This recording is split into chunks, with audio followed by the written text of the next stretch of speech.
Dan and Ben, and they're writing a book. It's spring '09. It's called The Book of Beer Pong, and it's going to be awesome. It's a lead title for entertainment, and they're coming into town, and we asked them to give a demonstration. We've got some ringers in.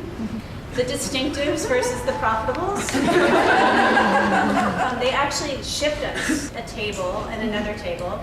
And I'll turn it over to Ben and Dan. So I want to first give you an overview. Beer pong is not a drinking game.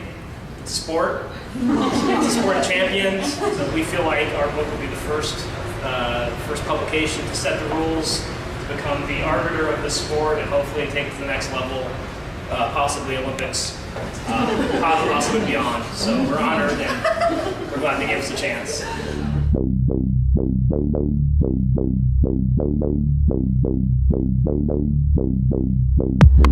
Then each team will start with 2 balls, and both players will get 1 shot each. And if they make it into a cup, you remove the cup. You either pour it into an empty cup or you drink it right away. If both players make a shot, you get the balls back. It's called a break shot. And the object is to eliminate your opponent's cups before you eliminate theirs. And we'll play the bounce rule, and the bounce is if you hit it off the table and then it goes into a cup, it's 2 cups are removed, but you're allowed to defend it as soon as it hits the table. And distractions are allowed, taunting's allowed. I hope you like to drink beer, because you're going to be drinking a lot of it. When I sink the ball in the cup, you drink the beer. This is Victoria. Victoria, did you play beer pong? I did in college. And how would you describe those moments? Intense, competitive, very, very amusing, and enjoyable. Absolutely. Did you get drunk? Considering the amount of beer I consumed, I should have been more intoxicated. However, because it is so competitive and intense, you tend to stay more focused. Did you consider yourself a good beer pong player? Yes, I'm an athlete. Now we want to rewrite. Do you think athletes are better at beer pong? Definitely. It takes better hand-eye coordination, and especially if you can get the art going, that's really important to your beer pong follow through. This is Renee. Renee, did you play beer pong before? I have not played beer pong, but I have played quarters. Are you interested in playing beer pong? Yes, I am.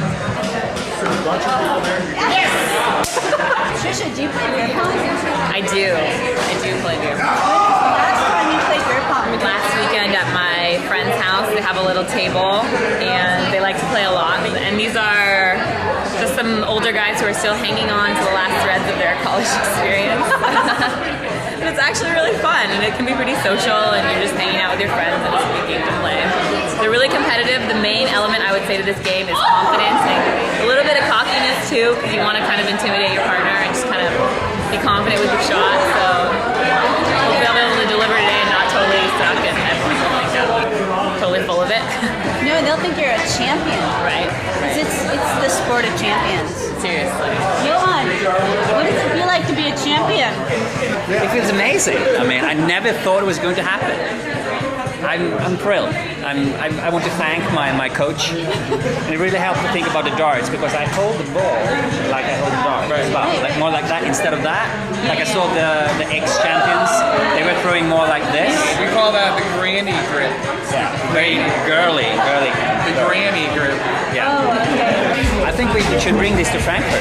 That's one of the beauties of the sport. It's all encompassing. It's a melting pot like America. And say if you don't like the sport, what does that say about your love of the country?